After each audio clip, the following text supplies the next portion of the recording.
Pinuntirya ako ng mga babae ko na disipulo.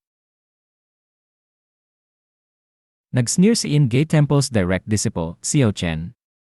Ano ang ibig mong sabihin sa iyong ideya? Bai Qingling, huwag kang masyadong full of yourself. Kung hindi dahil sa iyo, kung hindi ka umiiral, ang iyong tatlong babaeng disipulo ay naging mga alipin ko na, nasa kama ko. Wala ka ng iba kundi isang chess piece sa board ng aking guro. Lahat ay dapat na nag-abandona sa iyo, at ang iyong reputasyon ay dapat nang naging shambles. Tanging ako ang karapat-dapat na maging final victor. Ini-imagine niya ang kanyang sarili sa kama kasama sina Shen Xinger, Tantay Lingying at Feng. Bigla, inilabas ni Tantay Lingying ang kanyang espada at sumigaw, "Kadiri. Isipin na nag-work ako kasama ng ganitong uri ng tao, dati deserve mong mamatay." Sinugod niya si Xiao Chen. Hininto siya ni Bai Qingling gamit ang dalawang daliri lamang, tahimik na sinasabi, "Tumigil." Nag-atubili si Tantay Lingying. "Guro, ako," sininterrupt siya ni Bai Qingling, "hayaan mong tapusin niya. May tinatago pa siya." Ngumisi si Xiao Chen. "Bai Qingling, mukhang na-predict mo na rin ito ang ancestral saintess ng Misty Cloud Palace, ang iyong kaaway, si Muxinlan, na minsang nagpadala sa iyo scrambling pabalik sa blood storage sa defeat, ay na-revive ahead of schedule mula sa ice coffin. Si Senior Mu ay ganap na mag-wipe out ng lahat ng demonic cultivators sa yon continent. Ang ikatlong holy war laban sa demonic path ay magsisimula na. Kayong mga gutter-dwelling vermin ng demonic path, enjoyin niyo ang inyong fleeting pleasures habang kaya ninyo." Mukhang troubled si Yehongi. Ang ikatlong holy war laban sa demonic path. Naisip niya sa kanyang sarili, nang labanan ni Godfather si Muxinlan noong huli, natalo si Godfather at kailangang mag-retreat. Walang ibang tao sa demonic path na makakapantay kay Muxinlan. Ano ang gagawin ko? Hindi na babahala si Bai Qingling, tinawag si Xiao Chen. Bakit ka sumisigaw ng napakalakas? Pinapakita mo lang na kulang ka sa confidence. Tinuturo siya ni Xiao Chen. Ikaw, tumayo si Bai Qingling, ang kanyang boses ay commanding. Lahat, mahal ko ang digmaan. Mahal ko ang blitzkrieg, pag-sever ng mga ulo ng mga nagfa-fake righteousness bago pa man mailabas ang kanilang mga espada. Mahal ko ang encirclement battles, panonood ng mga trap vermin na nagde-destroy sa kanilang sariling despair. Mahal ko ang wars of attrition, reveling sa panonood nilang nanginginig ng eternally sa ilalim ng overwhelming might ng demonic path. Mayroon akong isang tanong para sa lahat, upang shatter ang Central Lands, ako ang mangunguna sa charge. Sino ang tumatayo kasama ko, at sino ang naglalakas loob na mag-oppose? Tahimik na bumagsak ang karamihan. Bigla, sumabog sila, sumisigaw ng sabay-sabay, sundan ang Godfather, i-expand ang ating territory. I-trample ang Central Lands, at wasakin ang kanilang fake righteousness. Upang ibalik ang kaluwalhesya ng demonic path, ito ang tungkulin ng aming henerasyon. Lumakad palayo si Bai Qingling, lumingon kay Elder Luo. Elder Luo, I announce ang verdict. Si Elder Luo, ang kalbong muscular na figure, ay hinawakan si Xiao Chen at inilayo siya. Ang verdict, si In Gay Temple's Xiao Chen ay guilty ng serious crime ng pag-collaborate sa kaaway at sentenced to death. Ipadadala siya sa Yuyan Valley kinabukasan upang masunog gamit ang demonic fire. Ilang sandali pagkatapos, sa labas, tahimik na naglalakad si Bai Qingling. Tinawag siya ni Yehongi. "Godfather, mangyaring maghintay." Huminto si Bai Qingling. "Sect Master Ye, gusto mong itanong kung bakit ko pinardon ang mga traidor, tama ba?" Nagpatuloy si Bai Qingling, "Kung hindi ko ito ginawa, ang aking posisyon ay hindi talagang stable. Hindi ko sila ini-get rid of, kundi ini-control, upang makatayo tayo ng justified at worthy ng tiwala ng mga tao." Namula at nagsalita ng stammer si Yehongi, "Hindi wala akong intensyon na questionin kay." Bigla niyang hinawakan ang kaliwang kamay ni Bai Qingling at inilagay ito sa pagitan ng kanyang malambot, mainit na dibdib. "Bakit hindi ka pumunta sa aking kwarto upang matuto pa tungkol sa pagkontrol ng mga tao?" Bago pa man makasagot si Bai Qingling, nag-storm si Shen Xinger patungo sa kanila at hinawakan ang kanang braso ni Bai Qingling, inilagay ito sa pagitan ng kanyang sariling dibdib, pinindot ito malapit sa kanyang crotch. Ang guro ay napagod. Kung mayroon pang iba, maaaring sabihin ni Sect Master Ye bukas na lang. Nalito si Bai Qingling, naisip sa kanyang sarili, bakit ako biglang hinihila? Hindi ba sila concerned sa paparating na digmaan? Nanonood siya habang sina Shen Xinger at Yehongi ay nag-fight para sa kanyang atensyon. Sa eksaktong sandaling iyon, dumating ang master ng Kaming Sex Yin Gate Temple, si Hua Yuerong, at nagsalita ng seductively, Senior Brother Kingling. Niyakap niya ng mahigpit si Bai Kingling, pinindot ang kanyang malaki, malambot na dibdib laban sa kanya, at sinabi ng seductively, marami pang uniki na past events sa pagitan nating dalawa. Kailangan kong ipaliwanag mo sa akin ang bawat isa, isa-isa.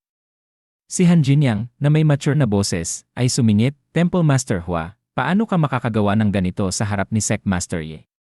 Siya rin ay niyakap si Bai Kingling at sumali sa competition. Kumpara sa mga amateurs na ito, mas gusto ni Temple Master Bai ang mas experienced, tama ba? Bigla, dumating si Tantay Linging, may hawak na fruit basket. Namula siya, lumingon. Dumating ba ako sa maling oras?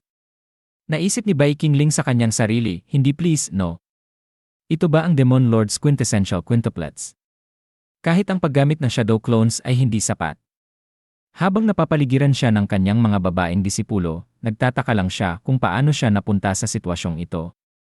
Ilang sandali pagkatapos, huminga si Saint Singer ng mainit, steamy na hininga sa tenga ni Bai Kingling at sinabi, Guro, walang bituin ngayong gabi.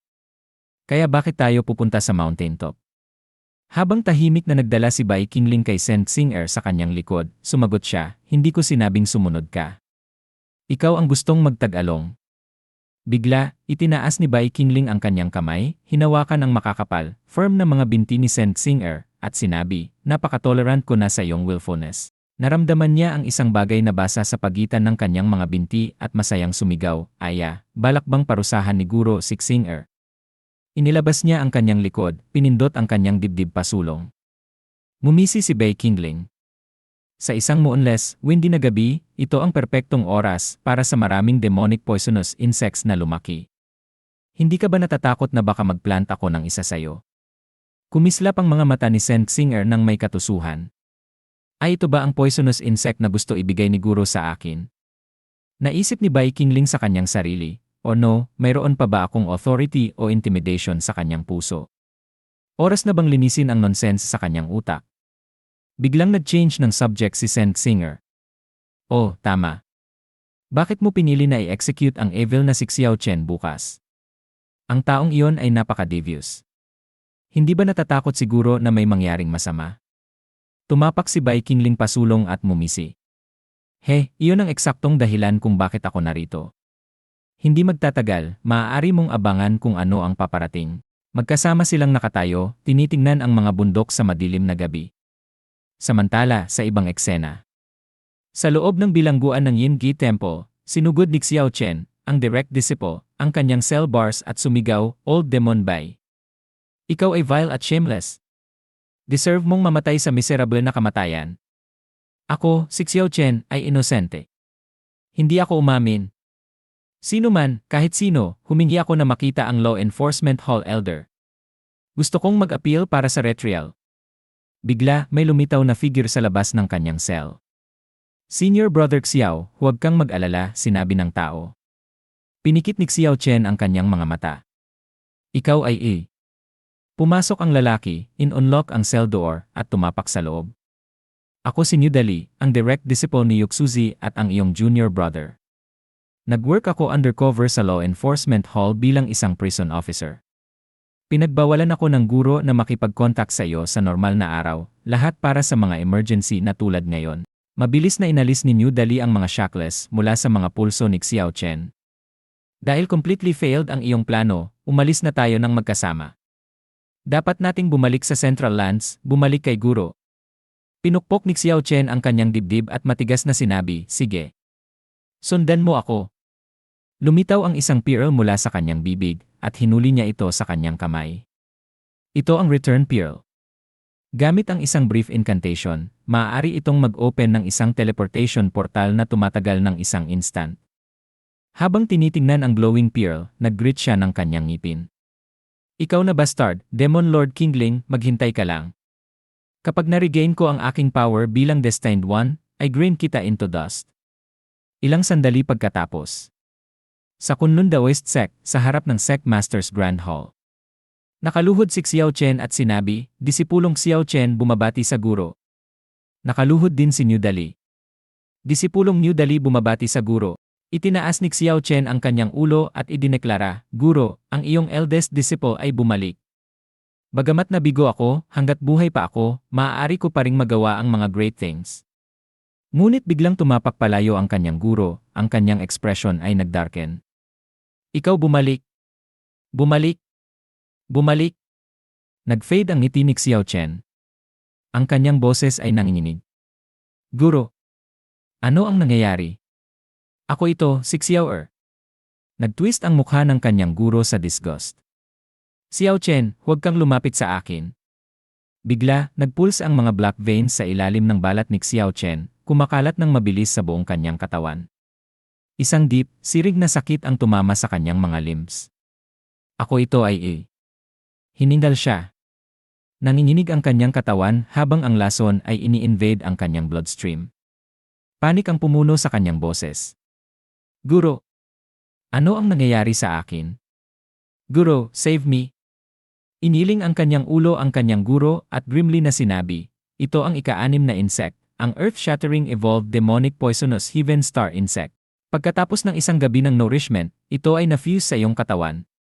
Huwag mong i-drag down ang iyong guro kasama mo. Nang walang pag-aatubili, itinulak ng kanyang guro ang kanyang paladpasulong na nagpadala kay Xiao Chen na lumipad tulad ng cannonball papunta sa langit. Si Xiao Chen ay pumutok sa itaas ng mga ulap pagkatapos ay bigla sumabog siya tulad ng fireworks. Mula sa distansya. Nakaupo si Shen Xinger sa kandungan ni Bai Qingling, tinuro ang langit at sinabi, Guro, sa palagim ko ay mayroong red shooting star sa direksyong iyon. Ngumisi si Bai Qingling.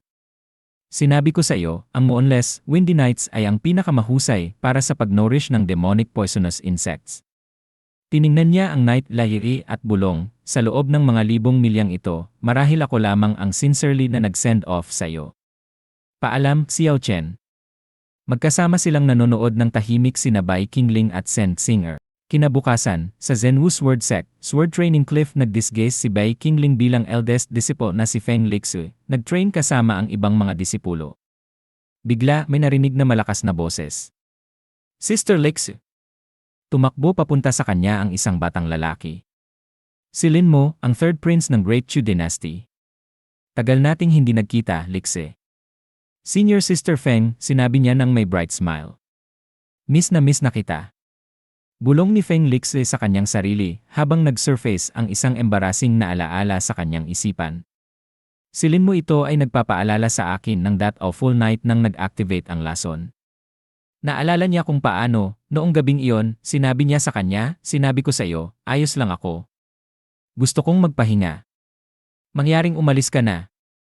Ngunit sa kabila ng kanyang mga salita, nagpatuloy siyang magmuan ng malakas sa kanyang kwarto. Nakatayo si third prince ng Great Chu Dynasty, Lin Mo, sa labas, nag-hesitate ng sandali, pagkatapos ay reluctantly na lumakad palayo, sinabing, sige. Ngayon, sa kasalukuyan, nagbuntong hininga si Feng Lixue. Halos nakita niya ako sa estado na yon. Buti na lang na-manage ko siyang paalisin. Lumipat ang kanyang tingin kay Lin Mo na nakatayo sa harap niya. May maliit na frame ng isang 15 o 16 na taong gulang at hindi man lang siya mas matangkad sa kanya. Gayunpaman, patuloy siyang sumusubok na lumapit sa kanya na hindi nagtatago ng kanyang mga intensyon. Sa malamig na ekspresyon, sinabi ni Feng Lixue, kung ang Third Royal Highness ay naghahanap ng isang taong makakausap ng may puso, takot akong napagkamalan mo ako. Itinuro niya ang kanyang espada sa kanya at nagpatuloy, kung walang mahalaga, mangyaring lumabas. Pinagpapawisan si Lin Mo ng may kaba. Eryon ito ay. Nag-stammer siya. Sa loob, naisip niya, parang alam na niya ang gusto kong sabihin. Bumalik sa kanyang composure, sinabi niya, hindi naman na walang mahalaga. Halimbawa, ang mga kamakailang movements ng iba't ibang orthodox sect. Daw, ang ancestral sentes ng Misty Cloud Palace, si Muxinlan, ay tila gusto, nag-frown si Feng Lixue ng may kalituhan. Si Muxinlan. Samantala, sa sacred ground ng Misty Cloud Palace, Mystical Ice Lake tumakbo pasulong ang ninth princess ng Great Chu Dynasty, si Lin Xianxian, at umiyak, guro.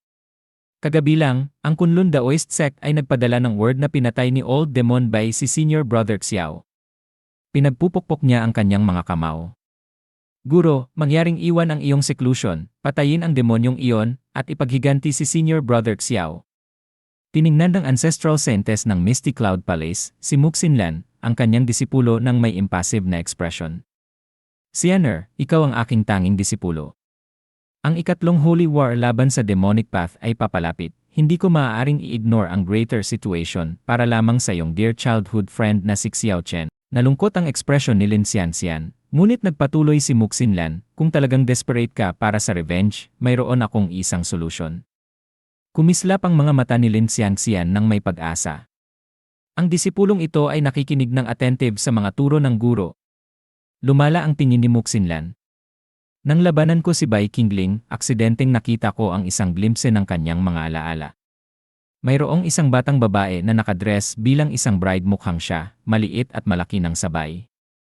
Bigla, tumalim ang mga mata ni Muxinlan at nagsalita siya ng may unwavering authority. Seduce him. Pumutla ang mukha ni Lin Xianxian. Seduce him. Sa ibang lugar, sa blood storage chamber naka-cross-legged na nakaupo si Bai Qingling, nag-cultivate habang napapaligiran ng raging aura ng flames. Naisip niya sa kanyang sarili, pagkatapos ma-retrieve ang aking heart origin, ang aking recultivation ay naging mas smoother. Tulad ng inaasahan ng innate formless demonic body. Kumislap ang kanyang mga mata. At gamit ang Dream Flow Ecstasy Bed ng system, ang dual cultivation at multiple cultivation ay nag-yield ng mas greater benefits. Maaari pa nga itong ma-replicate ang physique ng taong kakultivate ko sa aking sariling katawan. Sa likod niya, tahimik na nag-cultivate si Saint Singer, ang kanyang hininga ay steady at controlled. Bigla, nag-open ang mga mata ni Bai Qingling. Racing ang kanyang mga isipan. Ang ghost controlling spirit body at dark yin energy ni Singer mayroon silang harmonizing effect. Isang subtle na change ang dumaan sa kanyang katawan. Dharma mirror achieved. Submerge ang kanyang kapangyarihan.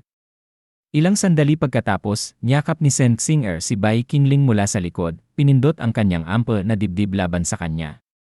Sa playful na tono, bulong niya, si Singer ay fully absorbed na ang gift ni Guro. Nakatulong ba si Singer kay Guro? Lumingon si Bai Qingling sa kanya at sinabi, huwag kang masyadong excited. Maraming opportunities pa para sa atin na mag-cultivate together sa hinaharap. Nagpaut ng teasingly si Saint Singer. Gusto ni Singer na mag-continue, ngunit ni. Lumapit siya, ang kanyang hininga ay tumitikal sa tenga niya. Kagabi lang, ang main forum ay nagpadala ng word na kailangan ni Sect Master Yi ang presence ni Guro para i-discuss ang mga important matters. Nag-frown si Bai Qingling. Important matters. Racing ang kanyang isipan. Sa panahong ito, ang tanging important matter ayon sa orihinal na laro ang Demonic Path Alliance Conference. Isang SCV ang nag-infiltrate sa meeting na yon na nag-lead sa tinatawag na happy ending ng orihinal na protagonist, si Xiao Chen. Ngunit mayroong hindi nag-a-add up. Ang timing ay hindi nagmamatch, bakit na move forward ng half a year ang conference? Nag-miscalculate ba ako? O may nangyari bang iba maliban sa kamatayan ni Xiao Chen? Bigla, huminto sa kanyang mga yapak si Bai Qingling. Teka, nasaan ang lugar na ito? Lumitaw sa harap niya ang isang seductive na babae na naka-purple robes at yumukod. Temple Master Bai, hinihintay ka ni Sect Master Yi sa Hihuan Pool. Mangyaring sumunod ka sa akin. Nag-form ang mga beads ng pawis sa noo ni Bai Qingling. Hindi ba ito ang hot spring pool ng Sect Master? Bakit? Naging awkward ang ekspresyon ng seductive na babae. And anyway, mangyaring enjoy. Nang walang ibang salita, scurried siyang palayo. Sa distansya, gracefully na tumapak si Yehongi sa hot spring, ang kanyang delicate na paa ang unang tumouch sa steaming na tubig. Ang malambot na tela ng kanyang silk robe ay slid off sa kanyang mga balikat. Sa eksaktong sandaling iyon, naramdaman niya ang isang tao na nakatayo sa likod niya. Malaki ang kanyang mga mata, napahinga siya. Ay! God! Godfather! Sinabi ni Yehongi, Godfather, ano sa palagay mo sa akin ngayon? May nakikita ka bang iba? Habang siya ay basa at nakasexy lingerie, tahimik na tiningnan si Bai Qingling mula ulo hanggang paa, habang sinasabi, Lady Sect Master ay kakatapos lang mag-cultivate at gumagamit ng exclusive hot spring para rejuvenate, tama? Wala akong nakikitang diff. At napansin niya ang kanyang core at thigh gap at sinabi, yeah. Bigla, pinindot ni Bai Qingling siya at nagmoon siya sa pleasure habang sinasabing, ah. At naramdaman niyang mainit ang kanyang core at sinabi, Go, Godfather. Ikaw, ito. Hindi mo pwedeng habang namumula siya sa pleasure.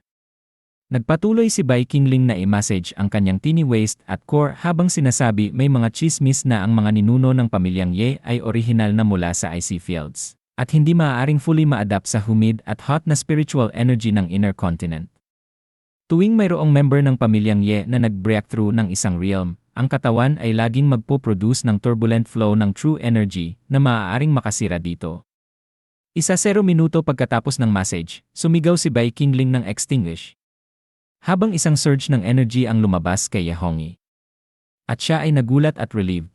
Sinabi ni Ye Hongyi na wala ang turbulent true energy. Ang ganitong uri ng stubborn disease ay actually treatable. Hinawakan ni Bai Qingling ang kanyang balikat at sinabi Lady Sekmaster, ngunit hindi ito complete na solution. At dinala niya siya at sinabi, walang kailangang dagdag na salita. Lady Sekmaster, halika at subukan ang effects ng Dreamflow Ecstasy Bed. Ilang sandali pagkatapos sa Dreamflow Ecstasy Bed mahigpit na niyakap ni Ye Hongyi si Bai Qingling habang namumula at naramdaman ang init ng katawan ni Bai Qingling. Habang siya ay nag-drool at naramdaman ang pleasure. Sinabi ng isang system notification, congratulations to the host for successfully infusing great love.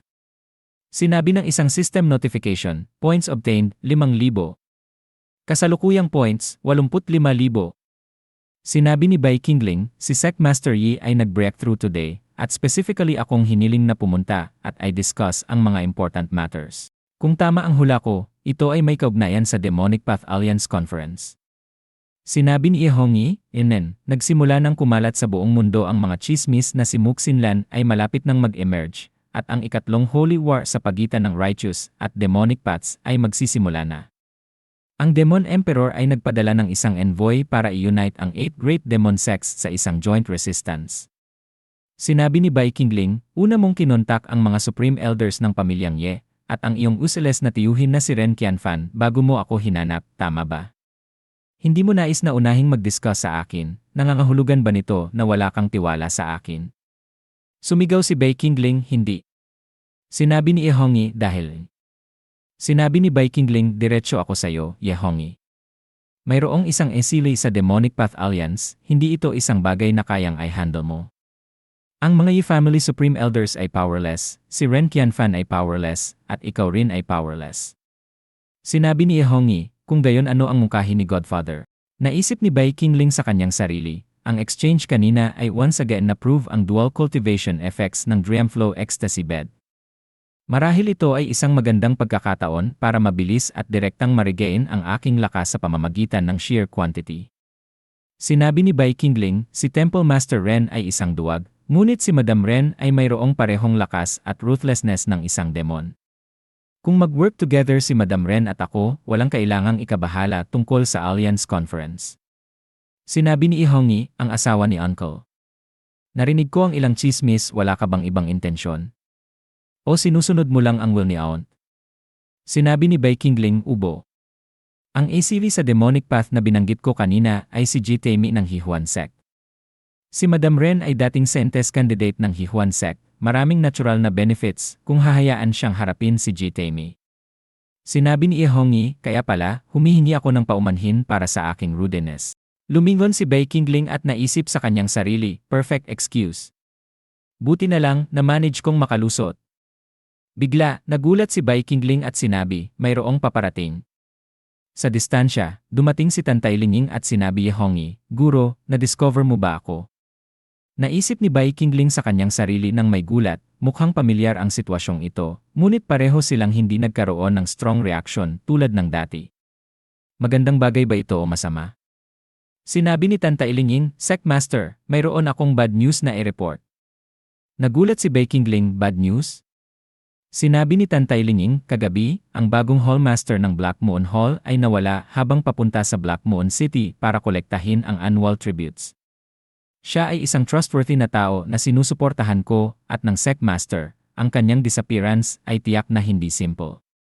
Ang Black Moon City ay dating vassal ni Menghu Daoist, ngayon napatay na si Menghu, pinaghihinalaan ko na sila ay nagtatangkang mag-revolt. Naisip ni Bai Qingling sa kanyang sarili, sa orihinal na laro, ang Black Moon City side quest ay nag-serve bilang stage kung saan ang protagonist na si Xiao Chen ay nanalo kay Tantay Lingyin at Ye Hongyi. Ang Black Moon City Revolt ay inevitable, ngunit ito ay na-bring forward tulad ng Demonic Path Alliance. Ngumisi si Bai Qingling at sinabi, hayaan lang natin silang mag-revolt, ito ay isang bagay na maaaring masettle overnight. Sinabi ni Ihongi, settled overnight. Ang Black Moon City ay isang prominent na vassal sa Kaming sect, ang mga leader nito, ang four great families, lahat ay may elder sa Nascent Soul Realm na nagbabantay. Sinabi ni Bai Qingling, ano ang kailangang ikatakot? Sila ay mga ropes na hindi maaaring matwist into one, nothing more than clay chickens at tile dogs. At dito muna nagtatapos ang ating kwento sa araw na ito. Kung nagustuhan niyo ang kabanatang ito, suportahan ang channel sa pamamagitan ng pag-like, pag-comment at pag-subscribe. Malaking tulong ang inyong suporta upang makapaghatid pa tayo ng mas marami at mas magagandang kwento. Magkita-kita tayo sa susunod na kabanata. Maraming salamat sa panonood at magandang araw sa inyong lahat.